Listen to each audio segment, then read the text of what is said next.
You want to see what this Warlock build does now? No, just sit back and relax. That's good. Okay, that's good. Yeah, that's... Alright, that's good. Okay, okay. Alright, okay, alright. Okay, that's good. That's good.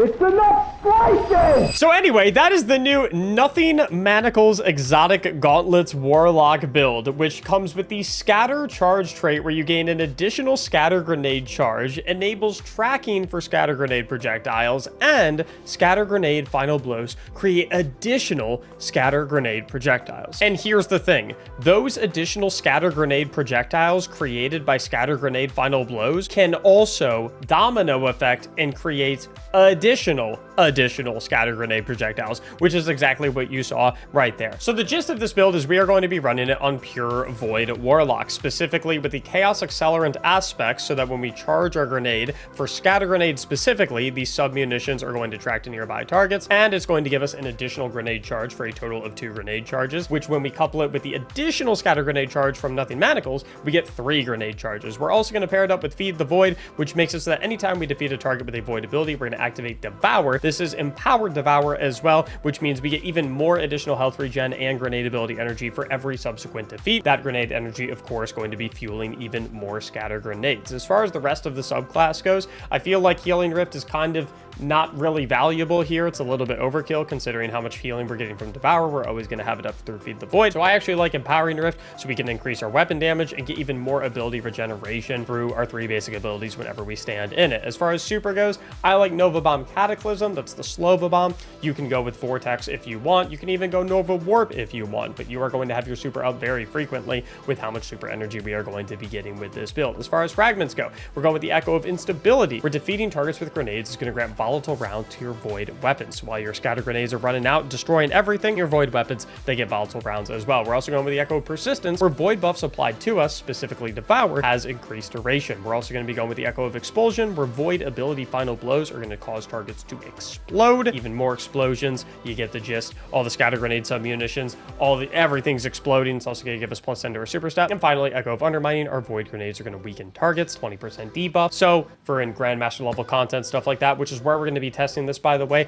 Grandmaster level, invadable, lawless frontier, everything is going to be falling over. Even boss targets, you chuck a grenade, 20% damage bonus, and then throw down the Empowering Rift, another 25% damage bonus. You're going to be absolutely cooking. Now, as far as the weapon setup goes, you can use absolutely whatever weapons you want. I just highly recommend you go with a void weapon to synergize with the Echo of Instability in conjunction with some of our armor mods. Me personally, I'm going with the Choir of One. I always really like using it, although I am aware that the Collective Obligation did just get an absolutely gigantic buff. For those unaware, this is the raid weapon from Vow of the Disciple. It just got changed so that it can much more frequently and much more reliably distribute all of the void debuffs that it likes to apply to targets, suppression, weaken, and volatile. It makes it a lot easier. The gun basically auto cycles through the void debuff, so I think this could be an interesting weapon to try. You know what? In fact, I'm going to pull it out of collections. Maybe we'll try it out as we go ahead and hop into our run. For any curious of the specifics of the buffs the Collective Obligation received, they added a very slow rate of leeching effects off of unaffected targets, gives each effect an order of effectiveness with around a full mag of hits per debuff, starting with volatile, then going to weaken, then going to suppression. Obviously, we're going to be able to consume volatile and weaken on our own very frequently because our grenades are going to weaken targets and we're going to be getting volatile rounds from grenade defeat, so we'll automatically leech those buffs into the weapon, but suppression we'll be able to have access to without having to spec into suppression whatsoever. And if you're curious what browser this is, by the way, you might notice it's not Google Chrome, your typical browser. This is actually Opera GX, the sponsor of our channel. For about the past 6 months, it's an absolutely incredible browser that basically everyone in our community has switched from Google Chrome onto. It comes with a built-in ad blocker, it comes with a built-in VPN. Everyone who's switched over it has said that they absolutely love it, and we have an affiliate link down in the description below of this video, and every single person that downloads and installs this browser completely for free, by the way, earns the channel $3 so that we can continue making these build videos that hopefully you enjoy very much. So if you like the channel and you like the builds and you want to support, doing that is a very easy, free way to do so. Moving back to the build, it should be a no-brainer that for our stats, we're basically all inning on grenade stats, so we can take advantage of that bonus grenade damage with how many grenades we are going to be throwing,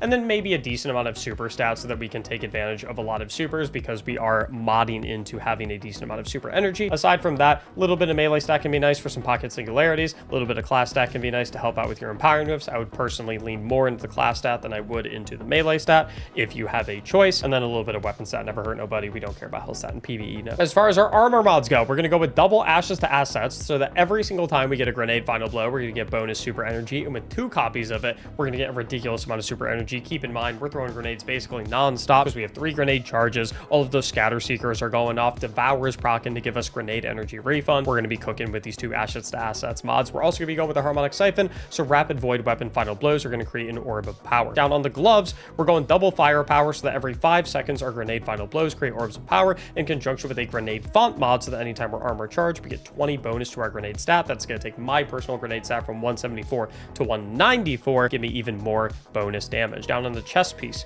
we're going with concussive dampener as well as resistances of choice depending on the damage that enemies are dealing to you. Down on the boots, we're going to go with double void weapon surge for a 17% void weapon damage bonus anytime we're armor charged, in conjunction with an invigoration, or you could alternatively go insulation to reduce class ability cooldown or melee cooldown every time you pick up an orb of power. Me personally, I'm going to go insulation because I value the empowering rift in conjunction with the ability regen that it can give to me. To give me bonus melee ability energy anyway, I value that a little bit more than the melee in and of itself, so I'll go with insulation. You could also go with something like a harmonic scavenger as well if you're running a void heavy ammo weapon, would also be rather exceptional. I am not for this particular build, so not really useful there, but so I'll stick with the insulation. And then finally on our class item, Reaper, powerful attraction, and time dilation, the typical 3, you know the drill. Let's go ahead and boot up here, and we are going to do, like I said, an invadable instance of Grandmaster Lawless Frontiers, hardest difficulty that we can do. Put this build to the test, make sure it flies, make sure it cooks. Oh, we're getting invaded already? That was fast. Where on earth is the invader? Oh, I think that's him. I'll sword duel you, bro. Oh! He wasn't expecting the eager edge. And then I'll get another scatter grenade out. Woo! And then the scatter grenade will kill literally everything and give me my devour procs, so I get basically another scatter grenade. I'll throw down my empowering rift as well, so I get the bonus regen. And then I'll get another scatter grenade ready to go. Throw it again. Is right now a good time or a bad time to admit that I honestly have no idea how collective obligation actually works? Correct me if I'm wrong, but the way it works is basically when you shoot a debuff target, you store the debuff in the weapon, and then you press special reload to then distribute those debuffs, right? Anyway, let's chuck that bad boy right there. Scatter seekers going. And then let's get another scatter. And then all these enemies should give us devour procs, so we can get more scatter. And then we can do our all reloads, so we can do suppression and weaken and volatile and all that jazz. And then we'll get another scatter. And then we'll get another scatter. Actually, everything's dead. Oh, we will wait until things spawn again. And then we'll do another scatter. And then we'll do another scatter.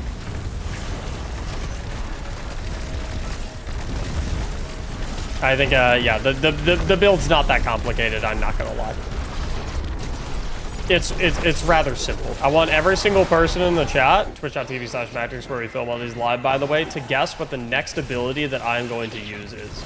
If you guessed another scatter, you are incredibly intelligent. The nice thing, too, is, like, even if the scatter grenade doesn't actually kill stuff, it's weakening everything because of Echo of Undermining, which just makes it easier to kill with your weapon. And you're still getting grenade energy back from the Devour proc, because Devour procs and gives you grenade energy back when you kill anything with anything. It doesn't have to be a grenade final blow.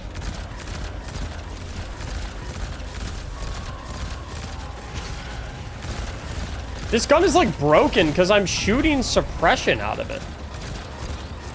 Like, any non-boss target just gets completely shut down. Because all you basically have to do, right, is chuck a grenade at something, get a final blow on at least one thing, and then have it hit something else. That thing will be weakened, and volatile, because you get the volatile rounds from instability, which means all you have to do to naturally accrue suppression through just shooting the gun is getting through like one mag, and then boom, you just automatically have suppression on the gun. The healing aspect of Devour is not as potent in Lawless Frontiers, just because the healing is so neutered. But the grenade energy aspect? Delicious. Dude, this is a terrible spot to be in. But I'll get a rift down. Dude, are you... No, there's no way. Bro, I'm trying to... There's literally an objective here. You tell me I have to do this objective with you staring at my face? Honestly, with all the healing I'm getting from Devour, it's actually doable. It'd probably be good if I had an actual heavy weapon and not an E-Red sword, maybe. I'll throw a grenade to weaken him. Do bonus damage. No way. Kill him. Kill him now. Dude, he could not be more 1 HP. There we go. Is he not using Controverse? Nope, nothing Manacles. Dude, low-key, would Controverse be better, actually, now that I think about it? Resist incoming damage while charging? No, because you wouldn't get the additional Seekers. I think there's a potential angle for Controverse to be better in higher level content where you're not as consistently getting final blows, and then nothing Manacles would be better for, like, the domino effect of lower-end content where you are always consistently getting final blows. What happens if I slap on Controverse real quick? Then I lose a nothing Manacles grenade charge. But, like... To what degree do I get energy refunded? I get like half of a charge back every time I throw it. Just on the damage alone. That's before you even factor Devour.